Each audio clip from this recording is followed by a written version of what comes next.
Merci de nous rejoindre pour cette dernière table ronde du Forum pour l'égalité de genre. Agradeço juntarem-se a nós. Nós não poderíamos fazer uma jornada da Europa sem falar sobre o conceito que ele nos dê um novo olhar da sociedade, que é uma nova temática animada pela Inês Pedrosa, como o conceito de gênero possibilita ter um novo olhar sobre a sociedade. E temos duas estudantes doutorandas, Elbishir e Helena, que estarão conosco. Uma excelente mesa redonda a todos. Tendo em vista que é a última mesa redonda, o último painel, queria agradecer a organização acolhedora, eficiente, criativa deste fórum, dizendo que foi uma maravilha estar convosco, conhecer todas as mulheres que fazem coisas fantásticas para mudar o mundo e ter outras ideias. Pensamos muito melhor quando pensamos junto, pensamos melhor, vemos mais longe, vemos aquilo muito melhor, e foi o que aconteceu nestes dias. Eu agradeço infinitamente todos os participantes e a organização. A questão desta cor da pele, como o conceito de gênero possibilita ter um novo olhar na sociedade. Por introdução, o mundo acadêmico teve uma crise como uma grade social entre mulheres e homens, porque ele possibilita reconhecer que as desigualdades encontram recursos nos comportamentos sociais e não nas predisposições biológicas. O gênero propõe uma outra leitura do mundo. Então, rapidamente estendido a todas as áreas da sociedade, arquitetura, psicologia, e seguidamente mostrou-se essencial. É impossível de não pensar uma reflexão sobre os fundamentos do que construímos e definimos socialmente como homem e como mulher, quando queremos a igualdade. Não podemos nos colocar a questão do gênero se quisermos ceder a uma igualdade real, e eu acrescentaria que quando tivermos uma igualdade real, esta questão do gênero terá desaparecido. Até acho que está desaparecendo, mesmo se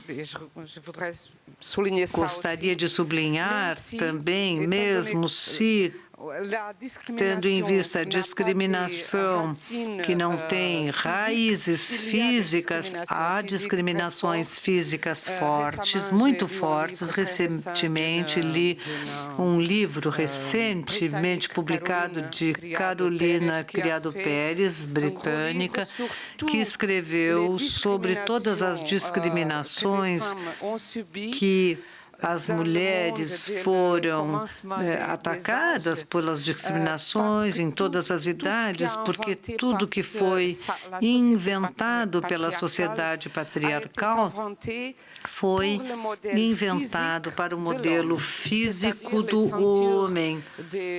Cinto, automóvel, medicamentos. Recentemente, apenas a dose ela foi adaptada às mulheres. Isto foi feito em relação à constituição física específica desta parte da humanidade, que é o homem, esquecendo a outra parte da humanidade feminina. Vou começar este debate por ordem alfabética para trabalhar com Lucille Biarrot, doutora em urbanismo da Universidade de Paris. Ela trabalha com recursos que chegam no espaço físico, homens e mulheres, na questão relativa ao urbanismo e sobre a dimensão física ou espacial da discriminação. Lucille, esta tese você a defendeu em 2021, se chama Desconstruir o Gênero, Gastar Normas e Práticas de Urbanismo, e analisou a dimensão através do gênero na França em um século e o desenvolvimento das práticas contemporâneas explicitamente vinculadas ao gênero. Você criou uma lista de divulgação Urba-Genre e a bibliografia Genre e Urbanismo, Gender and Planning, Geografia do Gênero. Você é cofundadora de Jovens Fundadores Genre Espaço e membro do Gender Up no Habitat. Você trabalha como diretora consultora da Agência de Consultação de Urbanismo Tréclair, onde você desenvolve a atividade de diagnóstico urbano, de sensibilização ao gênero. Vamos escutá-la e depois faremos uma volta nas panelistas sobre essa questão com a participação da nossa doutoranda. Muito obrigada. Boa tarde a todas e a todos. Muito obrigada pela apresentação. Comecei a trabalhar sobre gênero como investigadora na área de urbanismo. Terminei minha tese no ano passado. Algumas doutorandas estavam estudando 4 anos, então, para aquelas que disseram que estão no 4º ano, tá tudo bem, é muito difícil, mas vale a pena, e eu gostaria de agradecer o Centro Arte Feminista de Angers, que me acolheu em agosto de 2018. Eu fui a única a desfrutar, mas descobri tesouros e me ajudou muito para a minha tese, vou enviá-los. Eu trabalhei sobre esta dimensão através do gênero, me interessando no programa de urbanismo contemporâneo, que explicita a questão do lugar das mulheres no espaço urbano, e depois do gênero.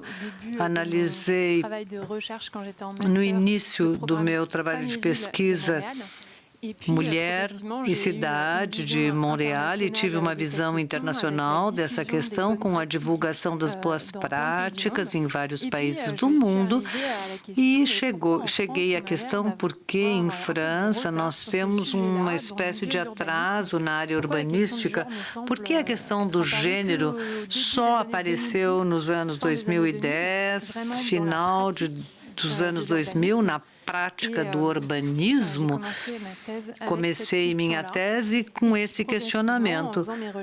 Pouco a pouco, fazendo as investigações, pensei no urbanismo contemporâneo em Paris e Villers-le-Bel, acompanhando esses programas em curso de instalação, olhei todo o questionamento que isso acarretava aos urbanistas que descobriam este assunto sob um ângulo novo, explicitado, porque até o momento eram questionamentos que eram raramente explicitados, eram pressupostos nesta área, e progressivamente observei as questões que eram colocadas pelos urbanistas. Nós tínhamos muitas documentação sobre o organismo igualitário, trabalhei com arquivos, bibliografia, dei-me conta que havia muita matéria sobre o assunto, mas me perguntei por que não conhecíamos todos estes recursos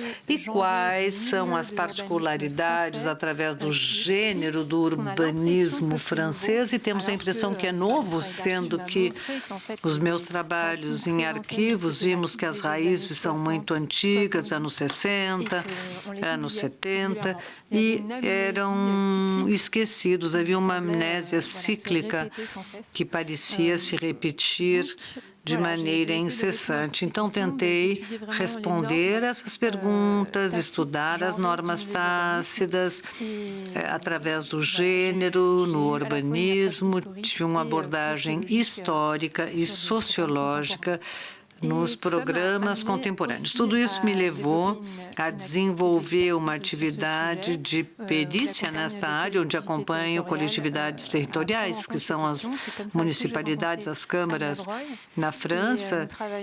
Assim, encontrei com Ana Droy, fizemos vários trabalhos para Paris e Angers, e falaremos sobre isso mais tarde. Muito obrigada. Passo, então, a palavra a Virgínia Ferreira, de Portugal, doutora em Sociologia da Universidade de Coimbra, professora associada na Faculdade de Economia, investigadora no Centro de Estudos Sociais. Você concentra suas investigações na sociologia do trabalho, investigação sobre a investigação de gênero, é membro da rede europeia SAGE, analista científica e consultora em igualdade de gêneros para a União Europeia, membro do grupo técnico científico do grupo de aconselhamento da cidadania e igualdade de gêneros, membro, fundadora e presidente do Conselho Diretor da Associação Portuguesa Human Studies e editora-chefe do jornal Execo. Seus trabalhos, inclusive seus artigos e ensaios, foram publicados em revistas e coleções nacionais e internacionais. É coordenadora atualmente do projeto de investigação em Gender Mainstreaming. Bom, o título é em inglês, a intérprete, não tendo o nome, não pode dizer completamente. A paridade nos currículos e as práticas pedagógicas nas universidades públicas em Portugal. Você escreve muito, imagino. Virgínia, a palavra é sua. Obrigada, Inês. Quero agradecer, em primeiro lugar, o convite para partilhar aqui convosco, enfim, o que é que o género fez um pouco ao meu trabalho. Eu sou socióloga e já trabalho há muitos anos e lembro-me do primeiro livro de sociologia que trouxe o conceito de género para a disciplina. Era um livro da Anne Oakley que se chama Sex, Gender and Society. Ora bem, a preocupação, de facto, dessa nova conceptualização era deixar de justificar a dominação das mulheres pela sua natureza ou pela sua constituição biológica ou fisiológica, ou fosse o que fosse. Portanto, era afirmar a ideia de que a dominação das mulheres era resultado de convenções, de arranjos, de forças de poder em ação na sociedade.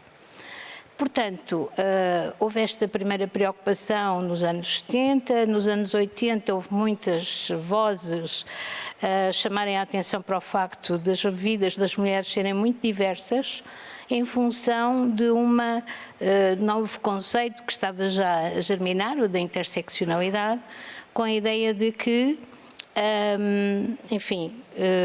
as relações sociais de género são codeterminadas em cada situação concreta também por outro tipo de relações sociais, relações étnicas, relações entre pessoas com orientações sexuais diferentes, ou etc. Portanto, e também chamar a atenção para o facto de no fundo, a maneira como hoje as relações sociais de género as encontramos na sociedade são também uma herança.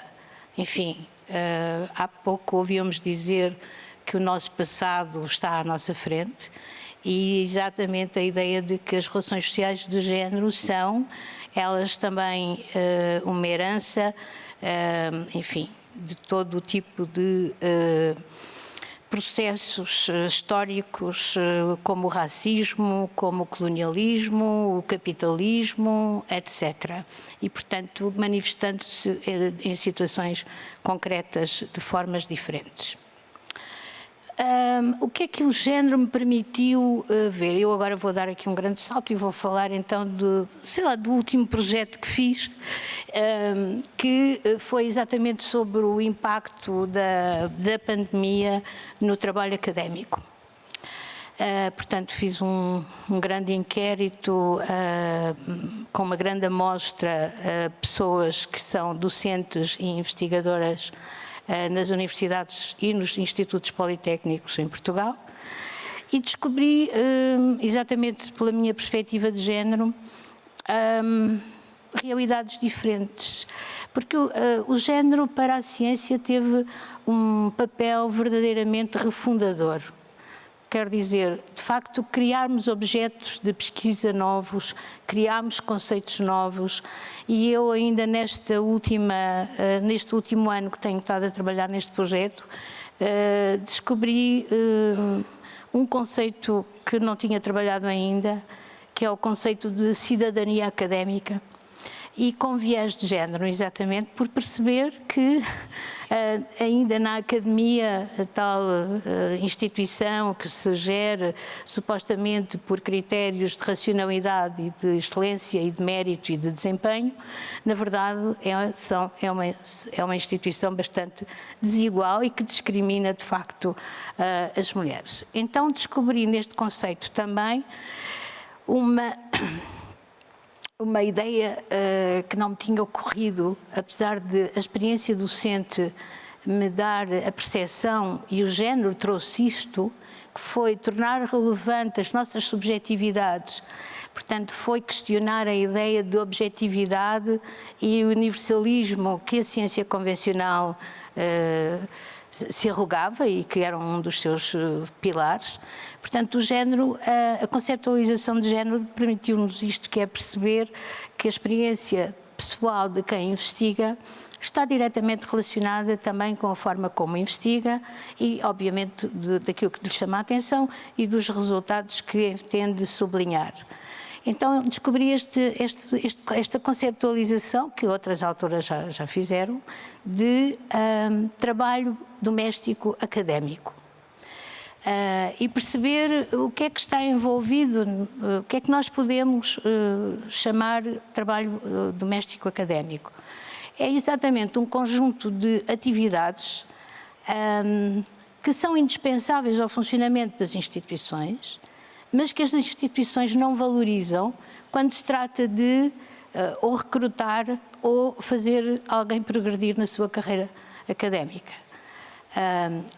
Estranhamente, e enfim, penso que será algo partilhado por muitas de nós aqui, é que nem sequer a docência é relevante para a avaliação daquilo que é o nosso desempenho científico.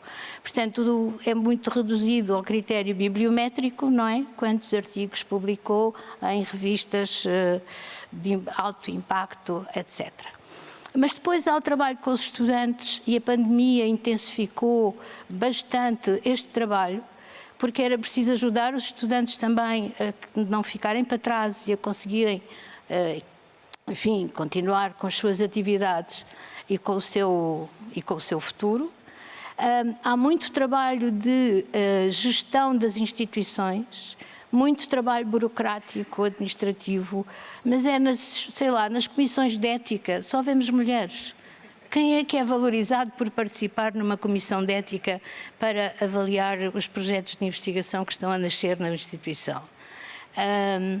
Mas muitos, quem, por exemplo, faz acompanhamento, escreve cartas, escreve pareceres de recomendações de estudantes, etc. Tudo isto, de facto, e, portanto, nesse inquérito, praticamente só tive, de facto, colegas do sexo masculino a dizerem que a pandemia não tinha afetado muito o seu trabalho. Por outro lado, também, evidentemente, o impacto a nível do trabalho doméstico, não é? Que as pessoas tiveram, porque se intensificaram muito as atividades do cuidado no seio da família. E as dificuldades de conjugar em teletrabalho, enfim, o cuidado com os membros da família e ainda dar continuidade às suas atividades. Não sei se ainda tenho mais tempo. Pronto, é que a partir daqui, há bocado a Inês, na sua introdução, referiu a ideia de que o género está a desaparecer. E eu acho que esta é uma discussão que nós podíamos, de facto, ter, porque ao mesmo tempo que acho que é um paradoxo, nós, por um lado, dizermos que o ideal será que o género desapareça. Sempre. Mas, por outro lado, dizemos, de facto, ele está a desaparecer, porque os seus referenciais estão a diluir-se. Mas, por outro lado, cada vez temos mais géneros, não é? Se nós formos fazer um perfil no Facebook, temos alguns 60 géneros à escolha, não é? Eu acho que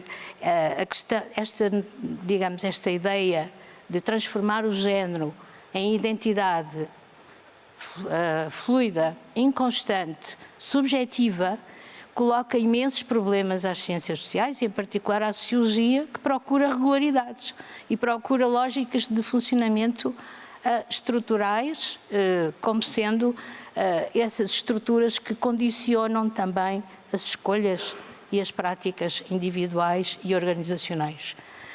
E, portanto, penso que são importantes desafios que, de facto, enfrentamos neste momento, que é exatamente o que fazer com esta nova concepção de género queer, fluida, etc, etc. Merci, Virginia. Obrigada, Virginia. Anne Labreuil, arquiteta, urbanista, com várias atividades, especializada em projetos urbanos, inclusivos e sustentáveis desde 2011.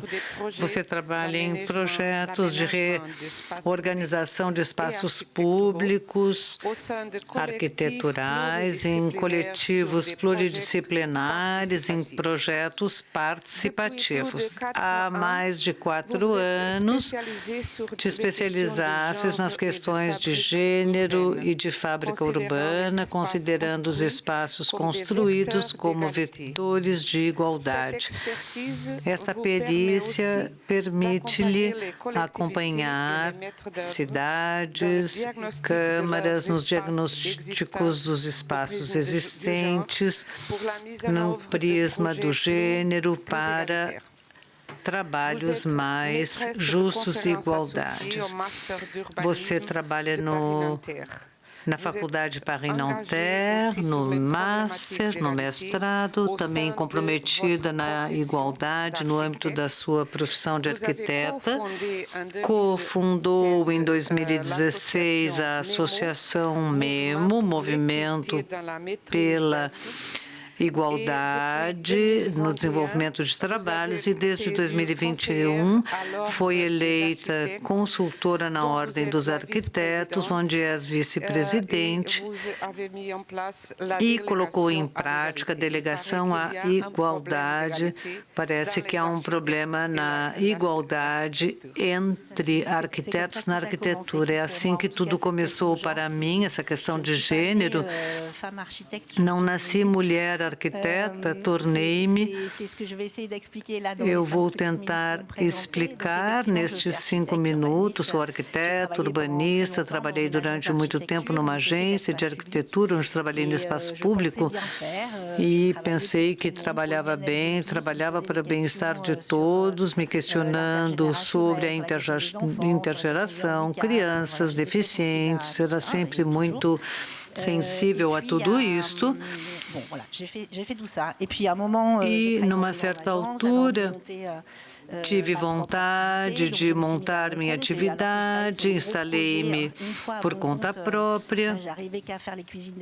E aí eu só conseguia fazer desenho de cozinhas. E por que era tão difícil ter acesso a encomendas? Achei que eu não trabalhava bem, conversei com amigos que me disseram, então nós todos somos ineficientes. Começamos a nos questionar e demos-nos conta que não era nosso problema, que era necessário trabalhar sobre o assunto. Criamos a associação mesmo, movimento para os trabalhos de arquitetura, para ter domínio da questão da arquitetura. Nós nos perguntávamos por que éramos tão numerosos nas escolas de arquitetura e tão pouco visíveis.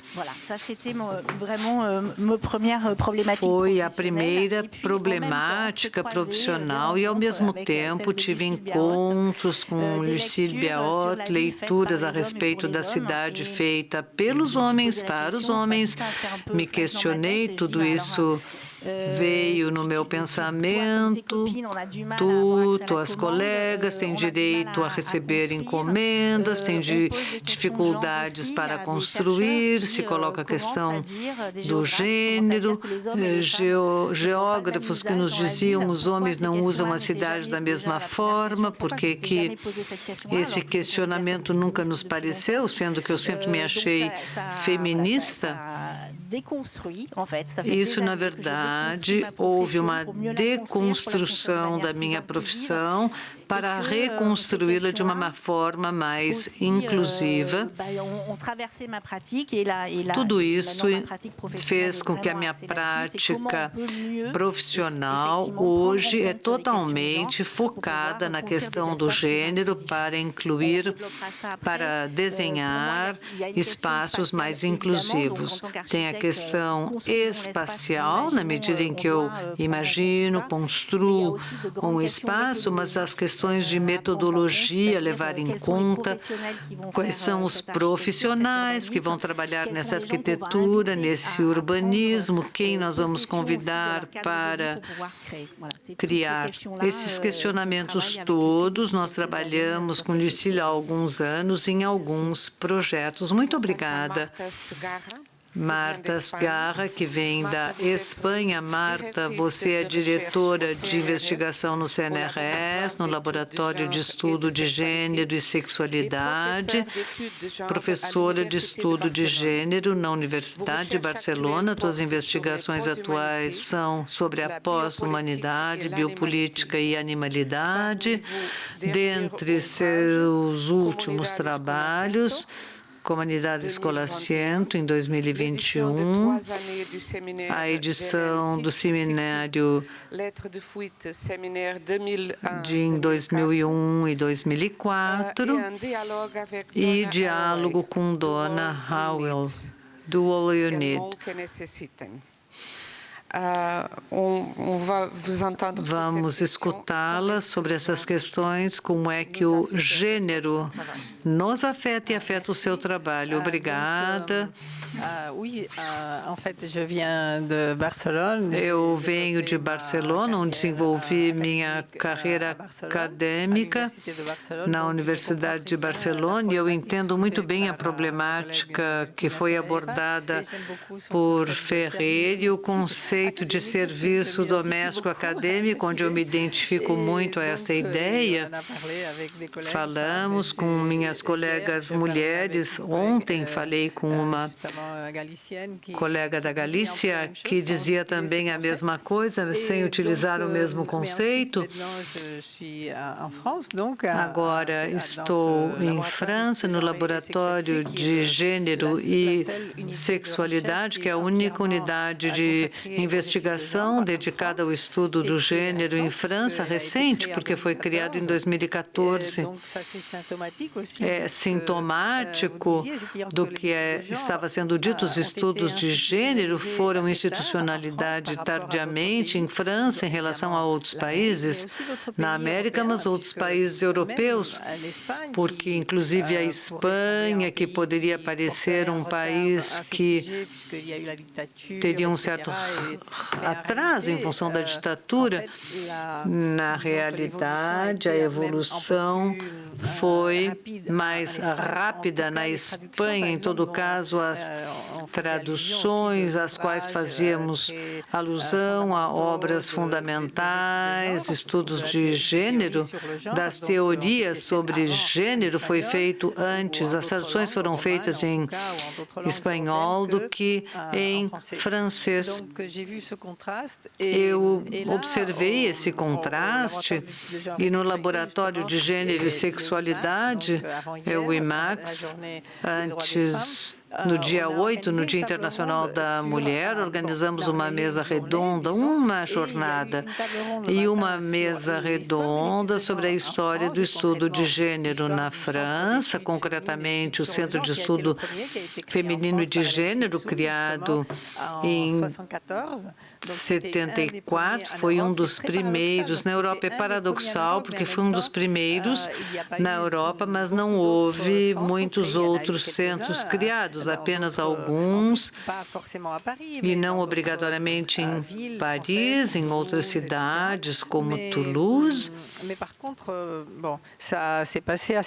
E foi relativamente tardio essa ideia de institucionalizar o estudo do gênero. Ao mesmo tempo, hoje, onde os estudos de gênero considerados como institucionalizados, há vários másteres, há doutoramento, várias universidades na França, onde tem curso sobre gênero, nós observamos que gênero é como uma arma onde se lança na cara publicamente, ao lado de conceitos onde a mídia, os mídias contribuíram a confundir ou confundir, como a interseccionalidade, que foi falado sobre a Virgínia, que é um conceito estabelecido na sociologia, em estudo de gênero, em vários outros campos de pesquisa, mas é criticado de maneira interessada politicamente. Ao lado da intersexualidade, há outros conceitos que foram desviados ou mal explicados por indivíduos que não leram obras onde isto é bem definido e estabelecido. E há uma iniciativa levada a cabo por colegas do meu laboratório, Henrique Fassin e Caroline, que os ambos sociólogos. Trata-se de uma espécie de dicionário crítico do saber, onde há vários especialistas que devem definir esses conceitos em 50 segundos. A mim pediram que eu defina o conceito de gênero em 50 segundos e eu vou ler a minha definição, se quiserem, porque são podcasts divulgados diariamente ou cada 2 dias, acabou agora, dia 8 de março, então o meu ainda não foi divulgado, então é uma primeira, é um lançamento. Eu estou dizendo isso ironicamente, vou ler aquilo que defini para este podcast em 50 segundos. Acreditamos que a humanidade se divide em homens e mulheres conforme o sexo de cada um ao nascimento. O gênero designa a parte cultural que se acrescenta ao sexo dito biológico para que as meninas tornem-se mulheres e os homens, homens. Assim como o relacionamento de poder entre eles, variável segundo o contexto político e cultural. Mas o gênero se refere à percepção subjetiva da sua própria identidade, construído segundo normas não percebidas como sendo impostas, mas como decorrendo naturalmente do corpo e do sexo. A distinção entre sexo e gênero é mais complicada do que parece.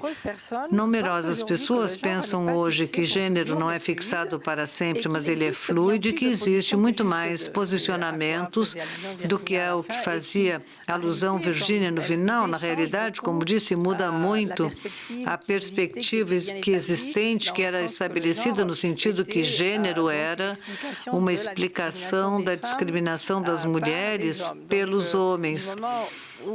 do momento, certas pessoas, ou um número crescente de pessoas, acredita que o gênero é fluido e que tem muito mais posicionamentos identitários do que homem e mulher, tudo isso deve ser pensado, repensado por nós que trabalhamos nesta área e aqueles que estão interessados pela disciplina. Isso vai mudar muitas coisas. Então, não acho que o gênero desapareça tão rápido quanto isso.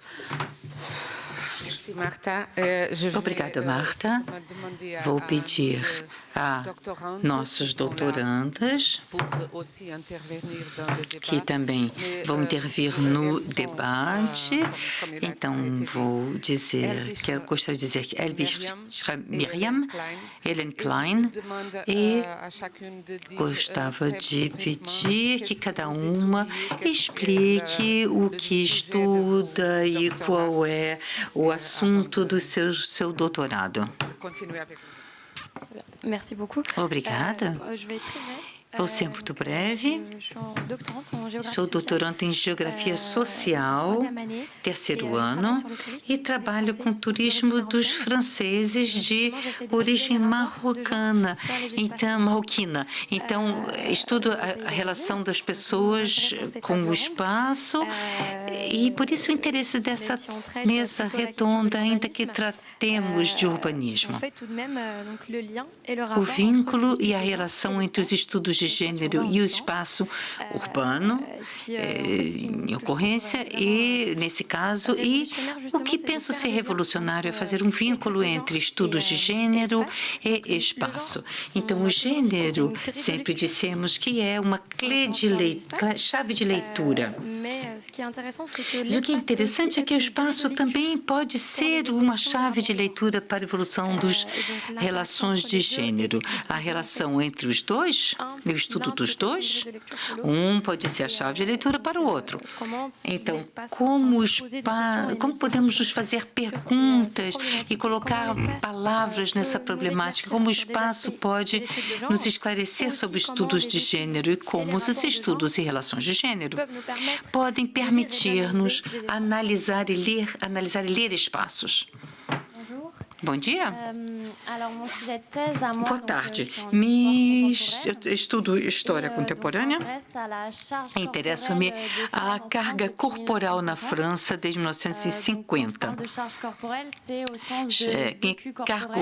Carga corporal é a vida corporal, como elas vivem, consideram o corpo, injunção estética, tomar conta do corpo, tudo que diz respeito também à maternidade, à saúde e às violências às mulheres. Tem uma pergunta já? Posso? Sim, eu tenho que dizer rapidamente porque o tempo está a passar. O urbanismo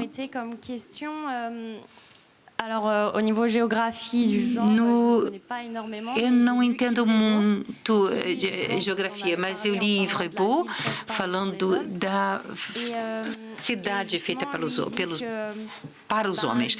Ele diz que o espaço público urbano é feito pelos homens e para os homens. E gostava de saber justamente como podemos reorganizar o espaço urbano para permitir que as mulheres se reapropriem do espaço urbano, porque quando se é mulher é difícil ficar estática no espaço público, sem algo a fazer, sem objetivo, ao contrário dos homens.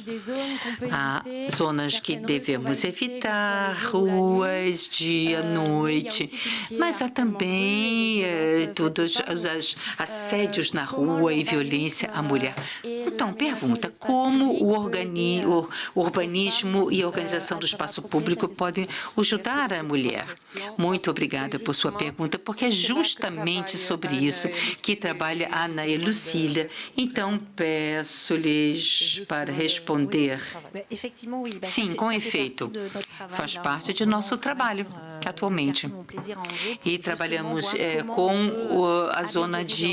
uma zona de Angers, melhorar o urbanismo para levar em consideração a dinâmica diferenciada de homens e mulheres e trazer uma mixidade para que as mulheres possam ficar mais no espaço público, em segurança, de forma sentindo-se legítimas.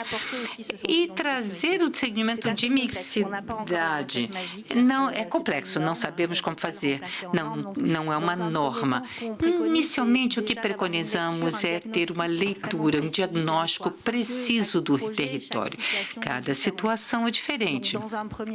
Inicialmente, ligamos-nos a isso, Paris, Angers, observar os territórios e vincular as diferentes dinâmicas do espaço, o que faz que, em alguns lugares, as famílias ficam.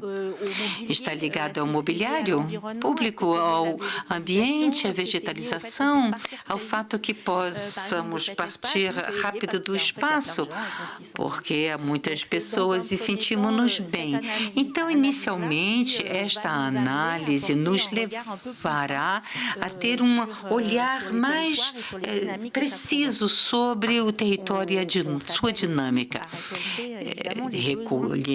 Fazemos a recolha também das utentes que estão em um processo urbano que são muito pouco consideradas no meio urbano. Por isso que nos pedem preconizações espaciais, qual será o mobiliário inclusivo do futuro, no qual todos sentirem-se bem. Mas é complicado, porque cada homem e mulher são diferentes. Não há algo revolucionário. O objetivo, no entanto, é estar o mais aberto e híbrido possível. Mas é difícil desenvolver esse conceito em tão pouco tempo. Integrar as pessoas, as necessidades, vincular os processos urbanos que são muito isolados. Sempre os mesmos profissionais falam com os mesmos profissionais. Como podemos fazer com que... Como acompanhar as mulheres que vão trabalhar, como podemos integrar tudo isso junto. Eu não tenho uma varinha de condão, mas estamos a trabalhar. Posso completar o que acabou de dizer, basta de dizer, Ana. Então, existe um uso diferenciado do espaço urbano entre homens e mulheres. Isso é antigo. O investigador que foi mencionado não foi o primeiro a fazer essa contestação. Há muitas investigadoras, houve investigadoras nos anos 80, por exemplo, que fizeram este trabalho. Muitas não foram. Jacqueline Portras, por exemplo, que é uma autora que não foi valorizada. Ela já estudava a mobilidade diferenciada na Ilha de França, já nos anos 70. Há investigadoras militantes que escreveram sob pseudônimo para não ter consequências nefastas na carreira. Nos anos 70 não era fácil entrar num meio tão masculino. Então, muita coisa foi esquecida no mainstream do urbanismo. Então, há uma imensa maioria de investigadoras que trabalharam com isso. Muitas vezes, alguns homens retomam esses trabalhos e se apropriam desses trabalhos. Então, houve análise dos usos dos espaços de lazer dos jovens em Bordeaux. Foi uma tese de doutoramento e mostrou que 2/3 dos espaços culturais e esportivos,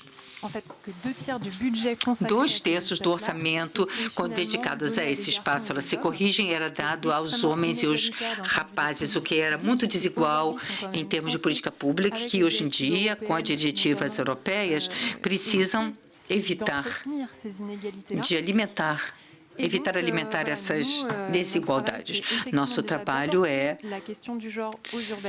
levar a questão de gêneros urbanistas, explicando, graças a todos esses trabalhos muito ricos, que há muitos usos diferentes e que, sim, podemos analisá-los, observá-los Não é a mesma coisa em todos os locais, os sítios, mas há dinâmicas que já existem, sim. É o que acabou de dizer Ana sobre os usos diferenciados. Também há uma dimensão reflexiva no meio profissional que é muito importante. Penso, então, a questão do gênero diz respeito ao meio, universo profissional, quanto os usos, quem toma as decisões políticas para os programas de urbanismo? Os encarregados por urbanismos e trabalhos são homens, 90% para os miúdos são mulheres. Então, as orientações em política dos adjuntos também são baseados no gênero, no que diz respeito às temáticas. Nas equipas profissionais de urbanismo, de acordo com a especialidade, há perfis baseados em gênero, com viés de gênero, engenharia. Quanto mais somos mais perto da engenharia, onde há mais homens, é onde tem mais dinheiro, no entanto. Então, quando falamos do soft, antes era o hard, agora é o soft. Tudo que se faz, concertação, habitat social, etc. Estamos em um domínio feminino que há menos recursos. Faz todos esses trabalhos descritos, doméstico, para tomar conta das pessoas, cuidar das pessoas, participar da democracia local. Toda essa dimensão é muito reflexiva. E isso deve ser levado em consideração no meio profissional. É preciso fazer com que os profissionais reflitam em relação às suas tendências, os viés, porque é assim que temos a boa postura para se questionar. Não, o feminismo não é um badge que se diga, bom, fiz uma formação, agora estou perfeito para a vida inteira. Não. Trata-se de uma postura, questionamentos, e é por isso que não há solução espacial pronta. Cada contexto é específico e há soluções emancipadoras em alguns contextos e que vão ser estereotipadas em outros. Então, não podemos decidir antecipadamente como será percebida e utilizada. O gênero é dinâmico na história também, o que é verdade hoje pode levar à emancipação hoje, não pode não ser verdade daqui a 15 anos. Há muitos paradoxos que devem ser levados em consideração, claro. Eu gostaria de acrescentar também esta dimensão da gestão por parte das autoridades locais, etc. Eu penso que a questão que a Helene colocou também que são as questões da insegurança das mulheres no espaço público, que mexem com, por exemplo, com a iluminação, por exemplo, com os transportes. Em muitas cidades, hoje em dia, há um sistema de transporte porta a porta, exatamente para que não haver a necessidade de fazer longos percursos entre as paragens dos transportes e a própria casa. Portanto, há uma lógica de mainstreaming da perspectiva de género ao nível da gestão do ponto de vista urbanístico e, como também a Ana sublinhou, estas metodologias de auditoria participada de género é muito importante para que não apenas homens ou mulheres, mas de facto pessoas com dificuldades de acesso, de mobilidade, pessoas invisuais, por exemplo, perceber quais são no espaço público os pontos onde, por exemplo, por serem menos frequentados, podem ocorrer mais atos criminosos, etc. Portanto, enfim, nestas equipas do urbanismo inclusivo, a sociologia também tem um contributo importante. Não sei se Marta gostaria de acrescentar alguma coisa ou se podemos ir à frente. Não sou especialista na área de urbanismo. Saúdo o que já foi dito. Gostaria de falar alguma coisa sobre o que foi falado sobre a tese de Helena, a questão do corpo, do que se vivenciou por parte de mulheres. Esse é um dos exemplos, evidentemente, especialmente em relação ao urbanismo, com a ocupação do espaço público e não público e privado. O que gostaria de dizer é que é uma questão muito importante. Essa vivência corporal é um dos exemplos que vemos o que os estudos de gênero estudam em parte ou em grande parte, essas normas que assimilamos homens e mulheres, especialmente as mulheres no que diz respeito ao corpo, e são normas culturais que foram construídas numa série de crenças ou de mandatos políticos que nós integralizamos ou naturalizamos. Essa questão da naturalização é muito importante, que é como uma integração natural, e poderíamos contestar hoje no estudo de gênero, nos reprovam que não há natureza, que tudo é cultural, tudo é construído, mas o estudo de gênero, na realidade, não dizem isso. O estudo de gênero, evidentemente, há muito posicionamento nesses estudos todos, e não vou falar por todos, mas, em geral, as pessoas que fazem estudos de gênero em urbanismo, sociologia, ou em outras áreas, em história, etc., insistimos sobre o fato que é preciso, justamente, através da ferramenta do gênero, ver para além das crenças interiorizadas, desnaturalizar estas verdades que nos parecem verdades naturais, mas, na realidade, são coisas que foram construídas com uma perspectiva histórica ao longo dos séculos, que mudam. É muito importante essa ideia do que vale para agora não valerá para amanhã, porque agora há uma espécie de aceleração histórica que faz com que soluções que eram boas em relação a políticas públicas, em relação à paridade e outros aspectos, é preciso repensar tudo isso, imagino, e acredito que no urbanismo seja a mesma coisa. Justamente, acho que é daí que vem uma complexidade. A questão no urbanismo é, especialmente na arquitetura, ou quando construímos, investimos muito dinheiro por muito tempo. Então, temos que fazer com que os políticos entendam que o que é construído hoje talvez deverá evoluir, e isso é complicado. Eu gostaria muito de poder afirmar, achamos novas normas, novos referenciais. Se usarem um banco de 1,20 m de largura, as mulheres se sentiriam melhor. Mas sempre nos questionamos, nos sentiremos melhor como? Isso faz parte das dificuldades de fazer com que se entenda que é um processo, que tudo é contextualizado. Vamos certamente fazer alguma coisa, não trabalhamos só sobre o espaço e o método, insisto sempre, porque os arquitetos, nós temos o prisma do espaço, da espacialidade, temos que ter uma resposta a tudo, porque nós, arquitetos, somos fantásticos e temos que ter respostas prontas a tudo. Temos que ter uma certa humildade em relação a esses assuntos, mas é preciso trabalhar, pensar. Pensei isso.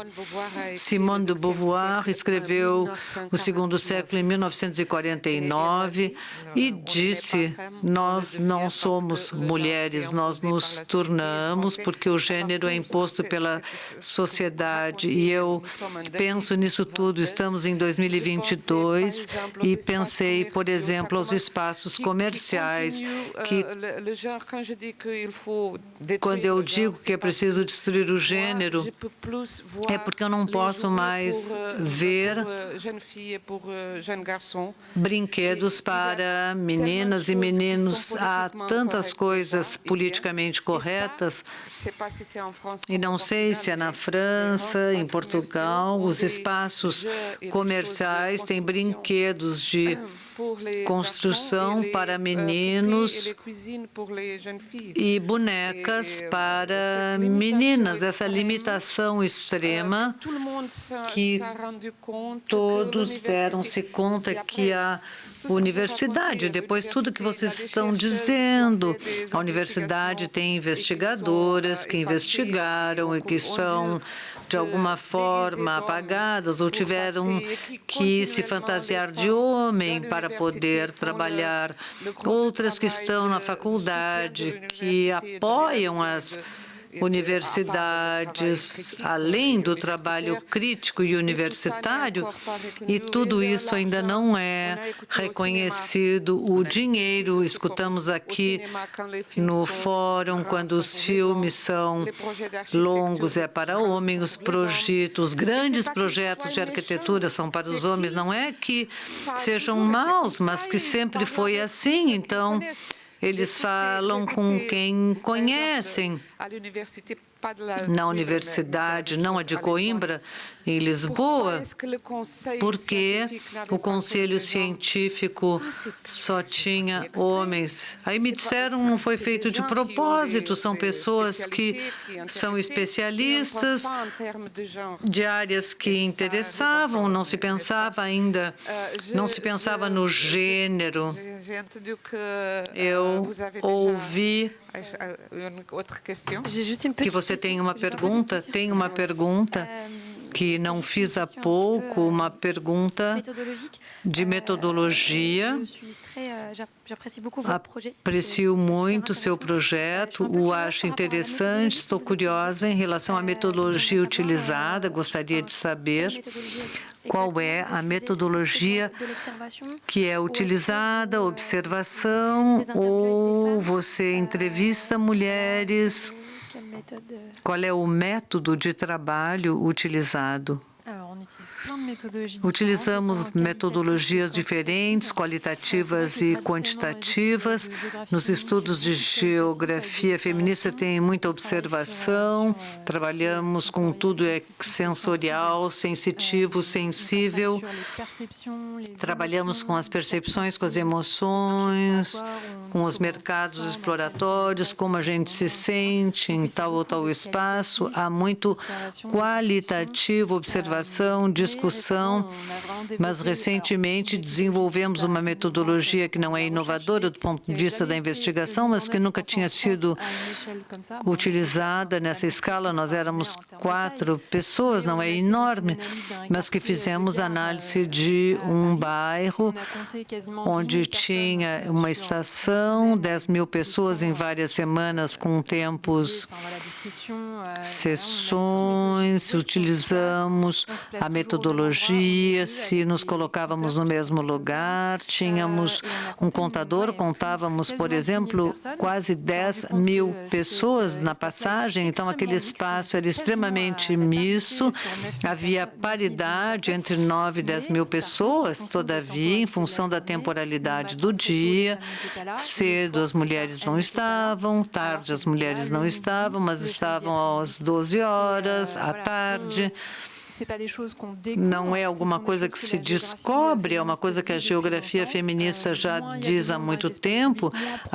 Quanto menos há pessoas no espaço público, ali nós representamos quantitativamente. Para falar dos engenheiros da cidade de Paris, é mais eficiente quando se tem dados. O estudo do passo no tempo é um estudo espaço-tempo, é muito interessante. Posso completar a sua fala? E depois disso, isso é uma coisa objetiva, observar o espaço não é ocupado da mesma forma em todos os lugares. Depois tem uma grade de análise nos projetos, nos solicitam isso tanto em Angers quanto em Paris. Quando tem um novo projeto, não nos preocupamos até sobre o gênero, temos que levá-lo em conta. Nos deem preconizações, como eu disse agora há pouco, não temos um mobiliário inclusivo inclusivo, tentamos ler o projeto através das necessidades de mobilidade, uma grade de análise e leitura em que o projeto favorece ou não a mobilidade. Levamos em conta o posicionamento, é muito prático, a nova pista ciclável, a largura da calçada, o revestimento do solo, onde está posicionadas essas paragens de autocarros e de ônibus. Vamos ler o que precisam os usuários. Será que será tão utilizado por homens quanto mulheres ou por todos? A questão relativa ao símbolo, será que o bairro estudado, os equipamentos, as ruas, se tem obras de arte de mulheres? Não vou detalhar tudo, mas desenvolvemos, nós não inventamos nada, trabalhamos com a Câmara de Paris e estamos, evidentemente, adaptando. Essa é a observação e preconização concreta e o método do projeto, como podemos permitir às mulheres do bairro maior diversidade, participar do projeto urbano, dar o parecer, testar os materiais e os equipamentos. Virginia, dissestes que o gênero revolucionou a ciência. Talvez não nos sintamos isso no espaço da comunicação geral ainda desta forma. Talvez possas desenvolver isto um pouco. Como Marta foi dito pela Marta, todos falam do gênero como se a comunicação é uma verdadeira revolução.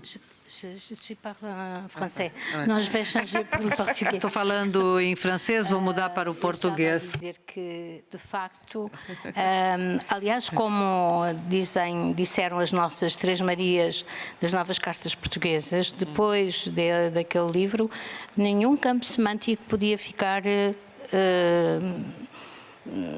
sem ser mudado, sem ser alterado, não é? E, portanto, há muitos exemplos que nós podemos encontrar e pronto, as minhas referências são, sobretudo, obviamente, a sociologia, mas vemos pelos exemplos aqui da Lucille e da Anne que a introdução de uma perspectiva de género revoluciona completamente a forma como se encara o urbanismo, o espaço e as suas utilizações. Não é?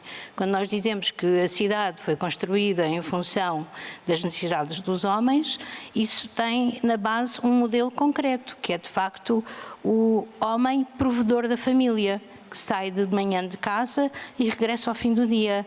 Enquanto que, enfim, as tais metodologias participadas de que eu mencionei há pouco, das auditorias participadas de género, ou as tais contagens de quem é que está no espaço tal ou quem é que vai utilizar aquele autocarro, se percebeu que as mulheres têm, portanto, têm trajetórias completamente diferentes, habitualmente, dos homens, enfim, em termos gerais. Ou seja, as mulheres fazem, por exemplo, trajetos às vezes perto do seu local de trabalho, porque vão aproveitar a hora do almoço para fazer umas compras, ou porque vão aproveitar para visitar alguém que mora perto, etc. Portanto, não têm o padrão de deslocação tão rígido e linear que é sair de casa de manhã e regressar à noite. Ou também, quando fazem isto, muitas vezes apanharam a criança da escola ou fizeram compras e, portanto, precisam de transportes públicos que possam acomodar estas realidades, que é transportar os sacos das compras ou transportar os carrinhos das crianças, etc. E, portanto, quando se introduz a perspectiva de género, descobre-se um mundo completamente novo. E isso é notório na sociologia, na economia. Por exemplo, na economia também houve um total romper das fronteiras tradicionais da disciplina. A Associação Internacional de Economistas Feministas foi criada em 1991. e exatamente para chamar a atenção que a ciência da economia deveria incluir não apenas o trabalho remunerado, mas também o trabalho não remunerado e, portanto, não apenas a racionalidade económica, mas também a providência, ou seja, também os consumos ligados ao bem-estar, etc. E, portanto, na sociologia aconteceu a mesma coisa, não é? Por exemplo, ainda na economia, para explicar as diferenças salariais, por exemplo, o que é que nós tínhamos convencionalmente? Tínhamos a teoria do capital humano, que dizia que as mulheres eram menos remuneradas porque as suas qualificações eram inferiores às dos homens, e tínhamos a teoria marxista, que dizia que, ou seja, portanto, na teoria do capital humano, o salário é visto como um prémio, algo que recompensa um trabalho feito. Na teoria marxista, tínhamos tradicionalmente a ideia de que o salário era o equivalente ao necessário para reproduzir a mão de obra e, portanto, se as mulheres trabalhavam menos, aliás, Marx incluiu as mulheres no exército industrial de reserva e, portanto, supostamente, de facto, elas estavam em casa a prover a sobrevivência da força de trabalho masculina e de vez em quando eram chamadas ao mercado, enfim, até para rebaixar os salários masculinos. A lógica era esta. Então, foi preciso uma perspectiva de género para começar a perceber que também os baixos salários que são pagos às mulheres são resultado das práticas empresariais e, portanto, olhar, até porque rapidamente as mulheres adquiriram qualificações superiores às dos homens e hoje temos um outro conceito que é o da sobrequalificação, que é quando uma pessoa tem um emprego enfim, abaixo, que mobiliza poucas das competências que a pessoa tem. Enfim, estamos neste infeliz momento do que se passa na Ucrânia e o que nós vamos assistir, nomeadamente ligando aqui às questões das migrações e dos refugiados, é que provavelmente vamos ter muitas mulheres a serem entregadas nos mercados de trabalho europeus, provavelmente com empregos que ficam muito abaixo das qualificações que elas trazem. E podemos ter neuropsiquiatras a fazer limpezas ou a cuidar de idosos. Não quer dizer que estes trabalhos não sejam, não exijam como altas qualificações e também qualidades humanas, mas na verdade são muito mal remunerados, não é? Eu, no meu desejo de que acabássemos com esta coisa do género, era se finalmente a Tatiana, há pouco falou sobre isso, a Tatiana Moura, que o objetivo seria de facto que 50% dos homens nas tarefas de cuidado e 50% das mulheres nas tarefas mais tecnológicas, avançadas e bem remuneradas, porque isso provavelmente significaria, aliás, também, eu se calhar já me estou a estender um bocadinho, mas estou-me a lembrar, por exemplo, de uma pergunta que a Paula England, que é uma socióloga americana, se perguntou, porque nós vemos que a diminuição da segregação dos mercados de trabalho praticamente estagnou no princípio dos anos 2000. E porque o que é que verificámos? Verificámos que, de facto, muitas mulheres passaram a ocupar postos de trabalho que tradicionalmente eram ocupados praticamente exclusivamente por homens, mas o inverso não se verificou. Ou seja, não tivemos os homens nos tais jardins infantis, etc. E ela perguntou, mas o que é que pode atrair um homem nesses postos de trabalho desvalorizados a fazerem tarefas que não são socialmente valorizadas e que são mal remuneradas? Porque é que um homem há de querer ir para um posto de trabalho desses? Não é? Portanto, sim, quando nós pomos as lentes de género, passamos a ver o mundo de uma maneira completamente diferente. Marta, você tem a sensação, como dizia Virgínia, há um recuo na evolução da igualdade de gênero? Sim, acho que sim.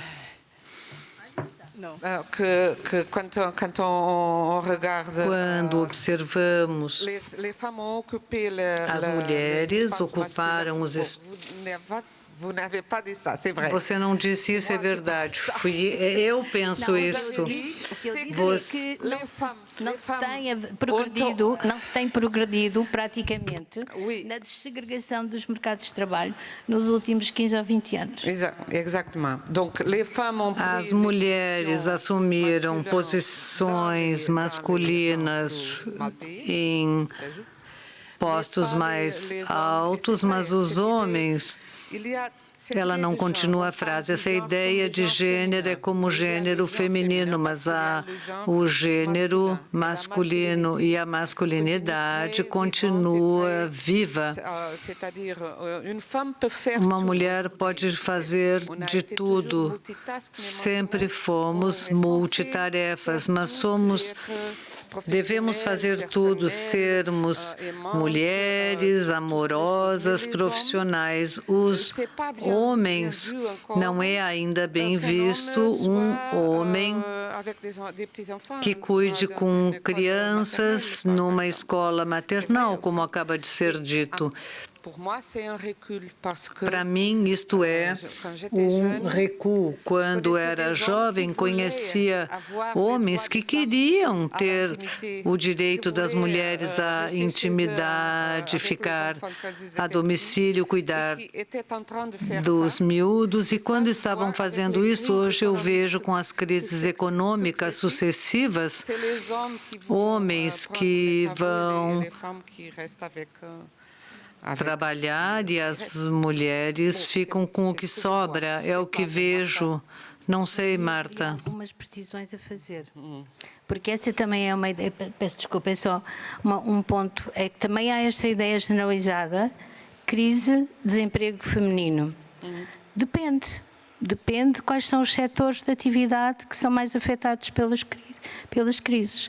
Na crise financeira de 2010, 2011, quais foram os setores mais afetados?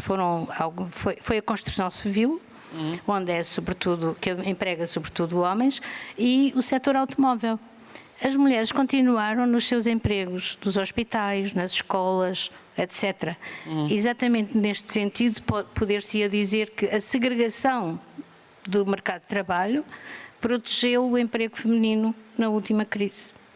Esta agora também, porque as tarefas de cuidado foram reforçadas com a pandemia. Oui, mais Virginia, os números dizem que nesse ritmo teríamos que isso vai em 2,5 séculos ser. Marta, quero te ouvir.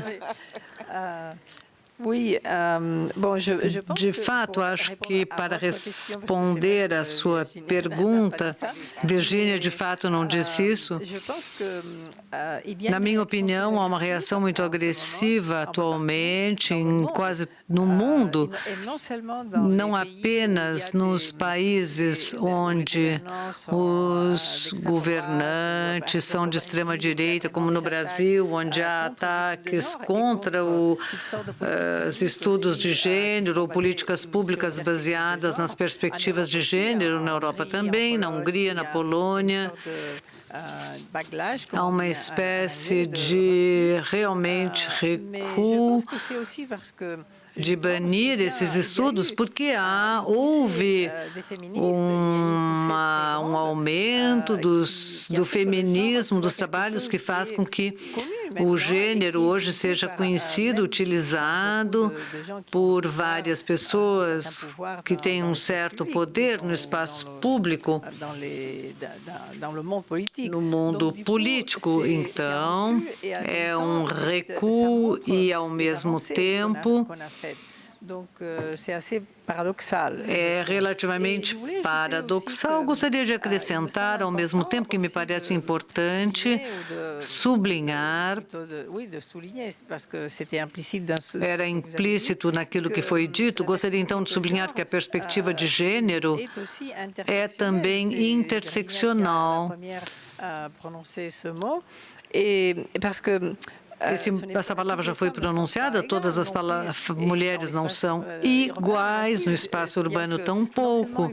Não apenas é preciso ver o tempo de utilização do espaço público, mas qual tipo de mulher. Sei que é difícil, mas a idade, a classe social, não é a mesma coisa de poder pegar um táxi ou uma pessoa que não pode pagar o táxi, ou poder pegar o metrô e pagar e não poder fazê-lo. Essa grade múltipla, então tem que ter essa lente interseccional. Esse conceito nasceu nos estudos de gênero das feministas, então me parece muito importante de sublinhar e levar em conta o fato que as discriminações, antes falávamos de dupla discriminação, discriminação tripla, mas o que os grandes especialistas, os sociólogos, alguns ou algumas sociólogas especialistas na questão de interseccionalidade, o que nos dizem é que não é apenas a discriminação que se acrescentam umas às outras, mas elas interferem e se multiplicam ou multiplicam a adição total. É muito complicado e complexo.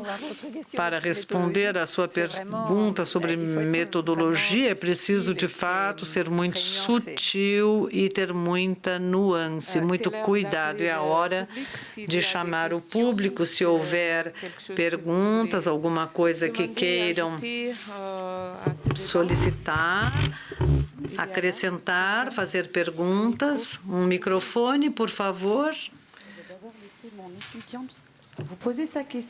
Vou deixar a minha estudante fazer a sua pergunta, depois faço a minha. A pergunta parece um pouco pessimista, defetista, talvez, em relação ao gênero no espaço público e as mulheres que não estão em segurança. Sabemos que tem mulheres que não estão em segurança.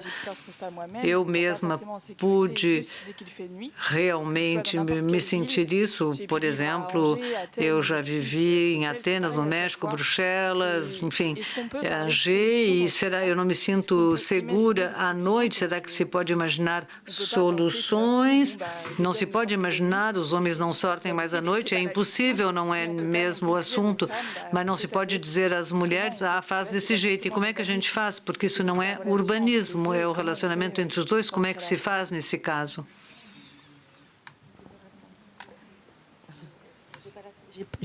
Não tenho solução. Eu vou falar do meu ponto de vista como arquiteta. Evidentemente, essa questão não é... O espaço é uma pequena razão em relação à grande problemática. Do ponto de vista do arquiteto, o que eu posso dizer é que vamos trabalhar na programação, fazendo em sorte que, de maneira que os espaços sejam utilizados por todos. Vamos trabalhar a questão da iluminação, sente-se melhor à noite num espaço onde há muita gente, sente-se melhor onde se vê gente. Agora, num túnel mal iluminado, não nos sentimos bem. Há elementos que fazem com que o espaço pode ter uma incidência no sentimento. Sente-se melhor quando os restos do chão são iluminados, quando há uma iluminação, não que nos caia na cabeça, mas que haja uma iluminação mesmo difusa, diferente, que tenha som. A minha preconização, e eu permaneço modestamente na minha posição de arquiteta, para que o espaço seja mais convivial, mais coloroso, que haja esse sentimento de conforto que nós observamos. Nas estações tinha um bar, um café, onde havia luz, iluminação, pessoas, e ali se sentia melhor. Evidentemente que o espaço não resolve tudo. Então, eu passo a palavra às minhas colegas do painel. E, simultaneamente, nós trabalhamos com rapazes, com jovens, na lógica das masculinidades não agressivas. E abandonamos também o estereótipo de que os homens são predadores sexuais, não é? E que as mulheres são sempre a caça capturada nesta lógica. Portanto, é preciso trabalhar ao nível de facto, mas sempre, aqui faz-se muitas perguntas sobre e agora? Como é que a gente resolve isto? E como a Ana sublinhou, pois não há uma... Isto para mim, eu costumo dizer, isto é a pergunta do $1 milhão, não é? Como é que nós vamos resolver? Ora, temos sempre que pensar que temos que trabalhar em 3 níveis. Ao nível individual, das identidades, dos estereótipos, das mentalidades. Ao nível organizacional, que são ao nível, por exemplo, do arranjo do espaço, etc., de que a Ana já sublinhou. E depois ao nível das políticas públicas, como é que as políticas públicas também podem criar condições para que as organizações, as instituições ao nível intermédio sejam empurradas, sejam estimuladas a funcionarem de forma, de facto, enfim, a alcançarem-se, sabendo nós que, de facto, a mudança se faz lentamente. Não é? Portanto, não há uma medida mágica que resolva o problema e temos sempre que trabalhar é muita endurance, como dirão os franceses, muita resiliência e muita persistência. Alguém quer dizer alguma coisa? Há outras perguntas? Eu vi alguns braços levantados.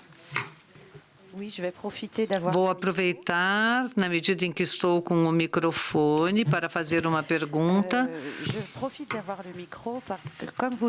Como foi dito que vocês trabalham em Angers, se eu entendi, no bairro Montplaisir, gostaria de saber se, na sua metodologia, é utilizado a deambulação noturna, observação.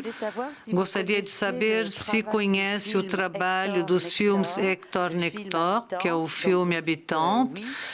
A senhora diz que sim, que é um filme interessante, um documentário muito interessante, porque é feito no modo participativo. Elas entrevistaram durante o documentário de 1 hora todos os moradores do bairro para saber por que só atravessavam o espaço público e não ficavam. Eu assisti o lançamento desse filme. Foi muito interessante, porque depois essas mulheres estavam presentes e explicaram claramente aquilo que precisavam, e eu gostaria de saber se a senhora integrou isso. Eu acabei de achar as observações que eu anotei, diziam que necessitavam comércios abertos mais tarde, brinquedos para a criança, trabalho de coworking, centro equestre, mercado no lugar, feira.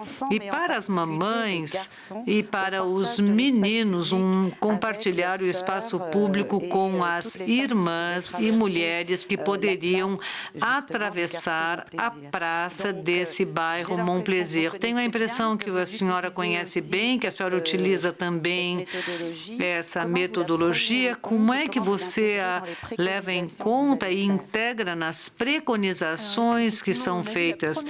Nós vimos a primeira parte parte do documentário, a segunda parte ainda não tinha sido lançada quando fizemos o diagnóstico do bairro, mas fora o centro equestre, isso nós não ouvimos falar. Todos os demais, eu acho que foi, na verdade, como uma forma de dizer que precisavam de atividades que não eram existentes naquele bairro. Todas as demais preconizações fizeram parte das discussões que tivemos, formalmente ou informalmente, do diagnóstico que produzimos. Começamos por um diagnóstico habitual.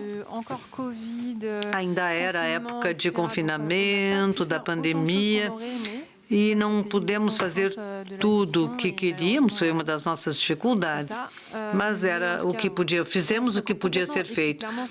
E foi um movimento coletivo de diferentes ações que estão se interconectando e entram em ressonância com esse trabalho documentário, com ações de terreno, de habitantes diretamente, que escreveram poesia feminista nas paredes, no chão. Fizemos esse diagnóstico e o nosso objetivo hoje é aculturar, acompanhar a equipa projeto que está cuidando da renovação urbana do bairro.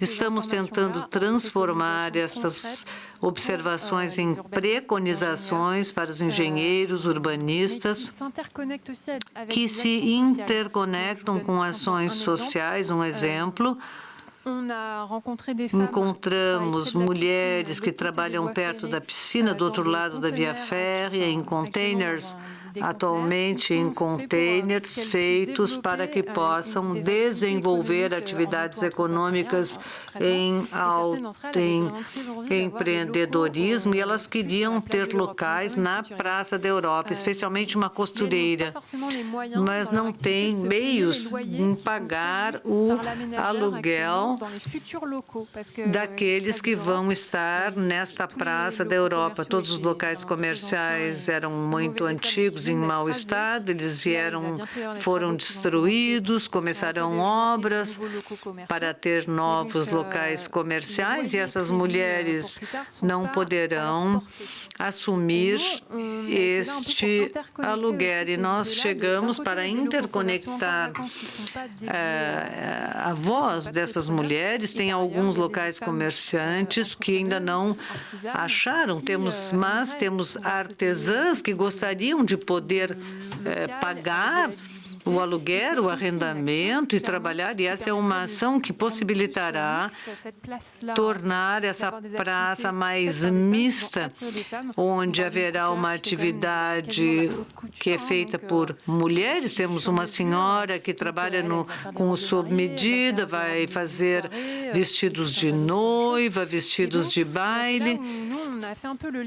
É onde nós servimos como um link entre o projeto social e o projeto de desenvolvimento econômico, dizendo, olha, vocês têm artesãs vivas que querem permanecer no bairro, trazer atividades que desapareceram há 20, 30 anos, mas não podem pagar o aluguel. Será que é possível fazer alguma coisa com serviços da Aldev, todos os serviços econômicos e sociais existentes? Se a Câmara quer encorajar a presença dessas artesãs, é preciso acompanhá-las para criar um espaço compartilhado, que possam alugar juntas ou ajudando no lançamento das atividades. Havia projetos de mulheres que queriam prestar serviços de culinária, prestação de serviço de alimentação preparada, fazer uma espécie de co-cooking e não co-working. Tem o co-working e o co-cooking. Fizemos, então, um link entre a questão do projeto, a construção, o orçamento, a preço de metro quadrado, vai custar tanto, o aluguel no final, e do outro lado, essas pessoas empreendedoras, artesãs que querem se reapropriar do bairro, que têm a mesma legitimidade para desenvolver, criar um tipo de comércio, fazendo criando e gerando atividades inovadoras e criadoras. Fomos como catalisadores, interconectando ideias. É um exemplo. Obrigado, Lucille. Já passamos o tempo. Se tem uma pergunta muito curta para uma resposta muito curta, que eu tenho que encerrar a mesa redonda, porque tem o encerramento. Gostaria de solicitar a todos para que permanecessem para o encerramento deste fórum. Le microfone lá. Et...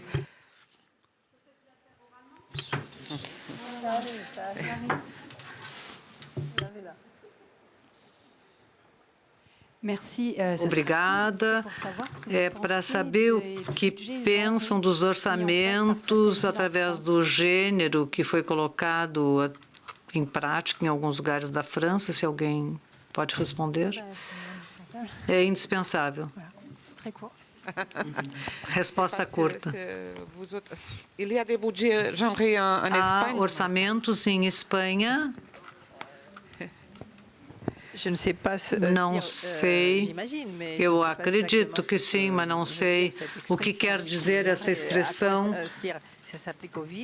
Se isto se aplica às cidades, sim. Bem, porque eu trabalhei num projeto sobre mainstreaming, a perspectiva de género na ação local, e uma das questões que abordámos foi exatamente a dos orçamentos críticos em função do género. Eu dou um exemplo muito rápido para percebermos qual é a lógica e o que é que esse instrumento, essa ferramenta pode trazer. As autarquias, não é, as municipalidades, apoiam grupos desportivos financeiramente. Ora, a perspectiva de género vai nos permitir perceber se são essencialmente as modalidades desportivas que são mais praticadas por rapazes ou por homens, que são mais apoiadas pela autarquia, ou se as modalidades mais femininas estão a ser prejudicadas, ou ao contrário. Isto é um exemplo muito breve, porque de facto já ultrapassámos a hora, mas assim percebemos que é um exercício analítico que nos pode permitir tirar conclusões e eventualmente mudar as políticas. Muito obrigada a todos, obrigado pela participação de todos, foi excelente. Fiquem, permaneçam para a fala de conclusão do fórum. Por favor, permaneçam nos seus lugares, o tempo que a cenografia mude. Eu convido a Isabelle Richard e a Sandra Ribeiro para vir ter conosco agora e agradeço todas as equipas sem as quais não teria sido possível, na régia, no som, iluminação, os tradutores e as estudantes que participaram conosco. Obrigado. Obrigado a todos.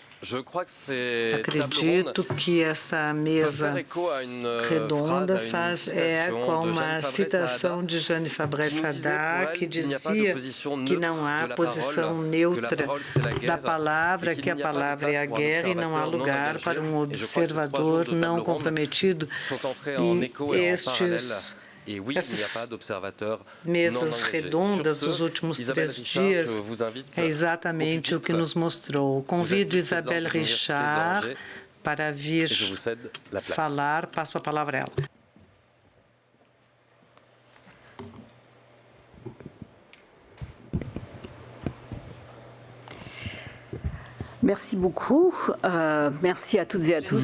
Muito obrigada a todos por terem ficado aqui até tão tarde. Obrigada às organizadoras deste fórum pela escolha da temática. Antes de tudo, por ter associado a ela nossos doutorandos, que agradeço pela presença, e também pela riqueza do que foi aqui partilhado e tenho certeza que vários tiraram pelo menos uma ideia. As diferentes mesas redondas mostraram o caráter inextricavelmente ligado às diferentes questões e isso pode finalmente ser podemos nos sentir um pouco encorajados, desanimados, digamos assim. E essa questão da igualdade entre homem e mulher não é, de forma nenhuma, um problema onde 20% das causas explicam 80% dos efeitos. Não estamos nesta configuração, estamos em um problema colibri, ou seja, é a situação onde a floresta está a queimar e o colibri vai buscar água no rio, porque fez a sua parte. Então, estamos nessa situação. A resolução de hoje é que todos façamos a nossa parte. A Universidade de Angers, em informação ou investigação, vai fazer a parte dela. Gostaria de dizer poucas palavras para todos os estudantes acadêmicos, todos que nasceram no século XXI, que não eram muitos aqui, e é uma decepção, também não estavam na sala. Então, gostaria de dizer que o que consigo perceber e no que diz respeito aos nossos cursos também, é que não há uma indiferença na realidade. E não é uma indiferença à questão da igualdade de gêneros. Percebo isso como uma exigência, como a percepção de uma urgência. Percebo como uma impaciência, uma mobilização. E que conduz tudo isso às pessoas que nasceram no século XXI a ter mais vontade de andar, de realizar, de escrever, de falar, gritar, mais do que sentar e ouvir. E talvez, como eu sou uma otimista, vê-lo também como uma forma de boa nova. Quero dizer a todos que não estão aqui, é um exercício bizarro, estranho, interessar-me a quem não está aqui, mas as palavras viajam. Quero dizer que confiamos nele, nas ombros das mães, das avós, etc. Eles podem continuar o combate. Muito obrigada.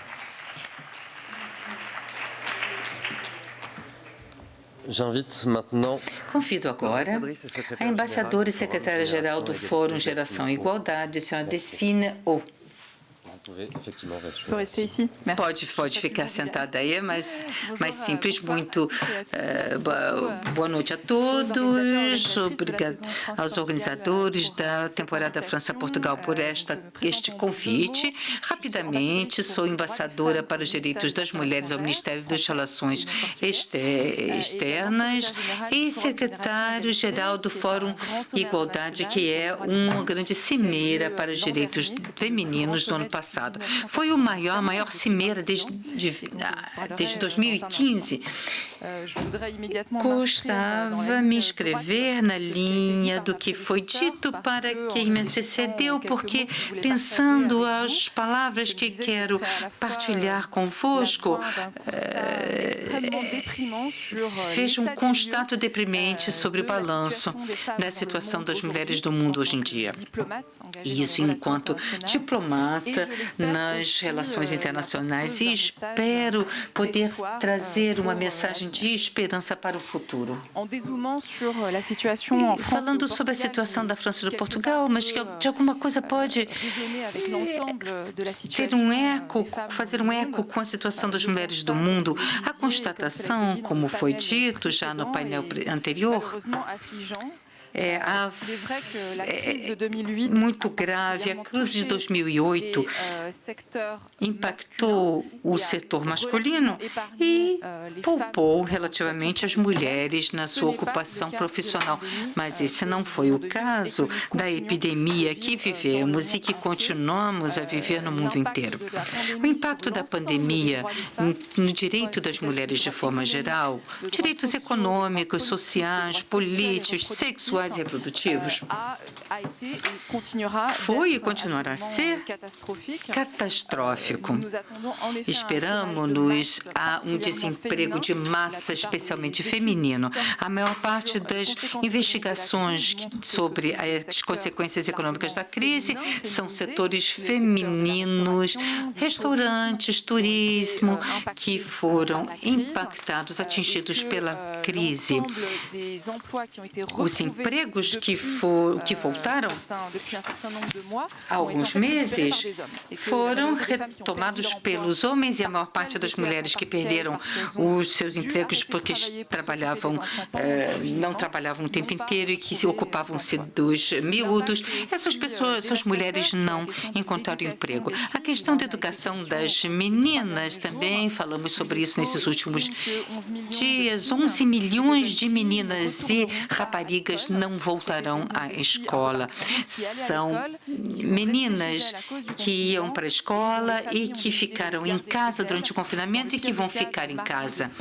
Ou são casadas, dadas a homens em casamento, forçada, ou vão trabalhar para ajudar a família. São também 7, 8 milhões de mulheres que vão ter gestações não desejadas. A prioridade da França é defender a saúde reprodutiva e sexual de todas as mulheres e raparigas no mundo. Infelizmente, o acesso à contracepção foi reduzido e inibido no mundo inteiro, e não somente nos países do Sul. No países do Norte também por razões práticas, materiais e, às vezes, incapacidade de sair de casa. Há um certo número de gestações não desejadas, abortos perigosos e etc. E estou a falar também da alta espetacular da violência contra as mulheres, doméstica. Ouvimos falar na França a média de mais de 30% de violências assinaladas. Isso significa parte do visível do iceberg. E o que o secretário das Nações Unidas chamou a pandemia na sombra. Porque foi shadow pandemic, porque isso revelou no mundo inteiro o tamanho da violência contra as mulheres. Essa constatação é deprimente, e uma das panelistas anteriores estima que o número de Davos é 130 anos antes de chegar à igualdade de gêneros completa no mundo, mas antes da pandemia era 100 anos. Então, em 2 anos e meio de pandemia, perdemos 35 anos. Regredimos de 35 anos em matéria de igualdade entre mulheres e os homens. Isso no mundo inteiro, que trata-se do direito à integridade, segurança física, luta contra a insegurança, direitos reprodutivos, de saúde, participação das mulheres no processo de paz, etc. Esse é o meu trabalho, que é defender as mulheres, levando a voz da França com países aliados como Portugal. E também preciso tentar incansavelmente defender este direito. Defender, quando falo isso, eu também ensino em Sciences Po de Paris, digo aos estudantes, na vitória do feminismo são sucessos. Se lutar contra o conservatismo feminismo, o poder dos governos, grupos, inclusive empresas abertamente conservadoras que militam de forma assumida pela regressão dos direitos das mulheres, o retorno das mulheres ao lar, dos valores, entre aspas, familiares. O nosso trabalho, enquanto diplomata francês que lutam pelo direito feminino, é fazer com que os direitos adquiridos pelas gerações anteriores, por convenções negociadas nos anos 50, 60, 70, 80, não seja hoje em dia renegado e destruído pelo esforço de alguns países conservadores, e infelizmente eles existem e não são poucos. Gostaria de fazer, para não deprimi-los demais, eu gostaria de fazer uma afirmação positiva. Para enfrentar este aumento do conservadorismo, uma parte da comunidade internacional mobilizou-se ano passado com o Fórum Geração Igualdade, da qual foi secretária-geral e que foi organizado com patrocínio das Nações Unidas e co-presidido pela França e o México. Foi a primeira vez em 25 anos que todos os países do mundo se reuniu para realizar uma grande conferência para defender o direito feminismo. Esperou-se até 2015. Então, ano passado, mobilizamos 40 bilhões de milhares de dólares. Quando falamos de 1.000 milhões, nos perdemos, mas este número é consequente, pois sabemos que dedicamos 1.000 milhões para a saúde, educação, ambiente, tudo, mas nenhuma conferência pôde mobilizar financiamentos nesta monta para defender as mulheres. Desde 1915, houve muitas ONGs que participaram, empresas, toda a sociedade civil, com artistas, os média, pesquisa, investigação para criar coalização nas temáticas e implementar projetos pragmáticos concretos e financiar o progresso para os direitos das mulheres, e Portugal também participou disso. Ficamos com muito gosto, digo-vos isso. Então, precisamos defender esta questão, todos podem fazer a sua parte, individualmente, na sua instituição, na empresa. Faremos o que podemos na cena internacional para promover o direito feminino. Obrigada. E, finalmente, para encerrar esta sessão, Sandra Ribeiro, por favor, a palavra está consigo.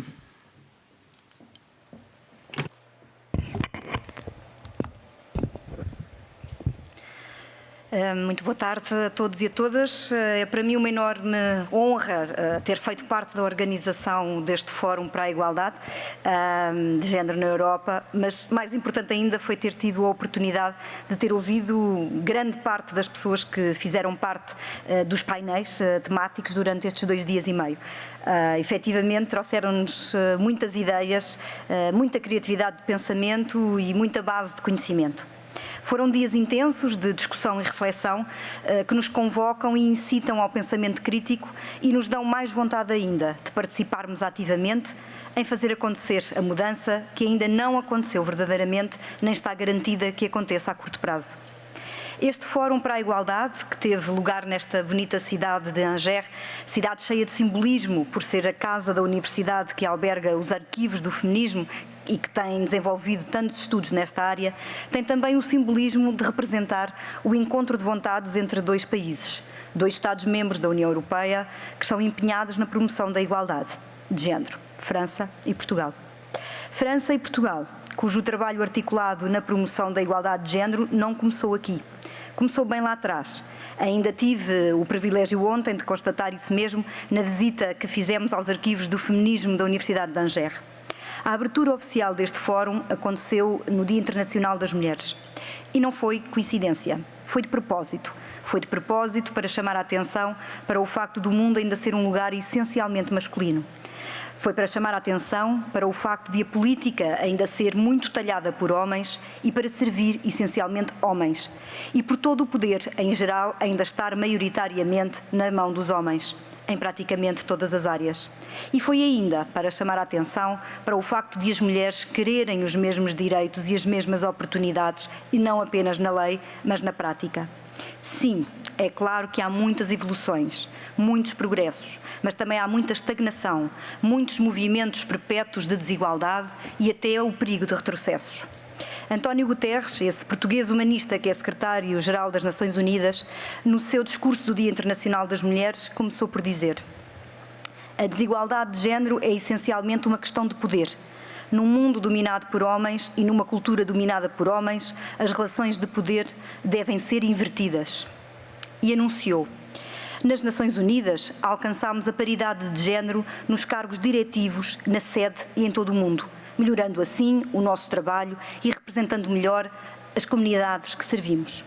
E terminou o seu discurso dizendo: precisamos de mais mulheres ministras, mais mulheres líderes de empresas, mais presidentes e mais primeiras ministras. Não podemos sair da pandemia com o relógio a girar para trás na igualdade de género.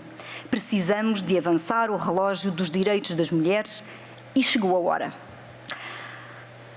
A causa da igualdade goza neste momento de atenção dos mídia como nunca tinha acontecido antes. Pode até ser porque é moda, tanto faz. É positivo para a nossa causa, temos que nos concentrar nisso e aproveitar. Temos por isso que fazer as melhores parcerias com jornalistas, com órgãos de comunicação. São parceiros absolutamente fundamentais. E por outro lado, e não é por acaso, é mesmo por causa da senhora Ursula von der Leyen, a Comissão Europeia está como nunca tinha feito até então a impor a perspectiva de género como critério para a atribuição de fundos, quer seja na área do ensino superior, quer seja na investigação científica e também no âmbito do programa de resiliência e reformas. Pois é, mulheres no poder fazem a mesma diferença.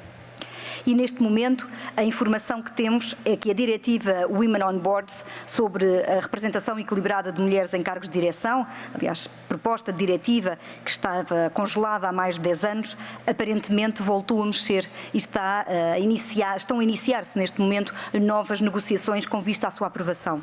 E já agora também dizer que a proposta de diretiva sobre transparência salarial, que visa a implementação da obrigatoriedade de sistemas de formação de política salarial transparente e objetiva nas empresas, também está já praticamente aprovada. A vida de uma feminista não é fácil, mas também ninguém decide ser feminista para ter uma vida mais fácil. Sabemos que é uma assunção que nos traz muitas vezes complicações. Às vezes pagamos até preços muito altos.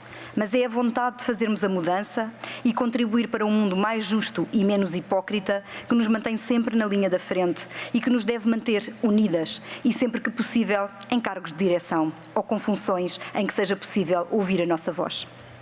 2022 marca os 50 anos da publicação do livro Novas Cartas Portuguesas. Este foi o mote simbólico para a abertura deste fórum. Ouvimos aqui, nas palavras de Maria Teresa Horta, a única das autoras ainda viva, o relato real sobre a importância que as ações das feministas francesas tiveram no início dos anos 70 no apoio internacional que lhes prestaram. Como se concentraram, como se apoiaram, como se mobilizaram. Mesmo depois de absolvidas, o livro continuou a ser maldito por algumas alas mais conservadoras, mesmo democráticas. Abordar temas como desejo, sexo ou aborto, por autoras mulheres de forma explícita, não embrulhada em papel celofane colorido com fitinhas cor-de-rosa, ainda é olhado com desconfiança, até mesmo 50 anos depois. Queremos contribuir mais para a dignificação desta enorme obra literária que são as Novas Cartas Portuguesas e queremos fortalecer ao máximo as relações feministas entre Portugal e França. Por isso, no início de outono, ainda sem data absolutamente fechada, mas provavelmente nos primeiros dias de outubro, no âmbito ainda da temporada cruzada, iremos realizar um encontro feminista em Portugal. Este encontro, que durará pelo menos 2 dias, parte da celebração do episódio histórico de apoio prestado por Simone de Beauvoir e Marguerite Duras e tantas outras mulheres francesas às nossas Três Marias e pretende ser uma plataforma de discussão crítica, esclarecida e esclarecedora para a definição de futuras etapas, também para as novas gerações, para estarem em melhor posição de enfrentar os problemas previsíveis e imprevisíveis do nosso mundo, sempre com uma perspectiva de género e sempre buscando a igualdade e não discriminação. O grande objetivo será, pois, a elaboração de um documento que, mais do que síntese e conclusões, possa ter recomendações concretas e concretizáveis pelos governos de Portugal e de França para atingirmos mais igualdade de género. E para encerrar este fórum, iremos então acabar como começámos, com as novas cartas portuguesas. Vamos ver uma gravação dos arquivos da Rádio e Televisão Portuguesa, obtida após o 25 de abril de 74, imediatamente a seguir à absolvição das Três Marias.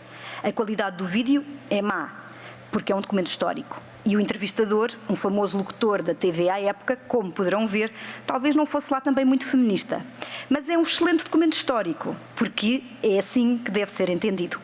Viva Portugal, viva França, viva as mulheres e os homens que acreditam e fazem acontecer a igualdade de género. Muito obrigada e até ao nosso evento em outubro. Obrigada.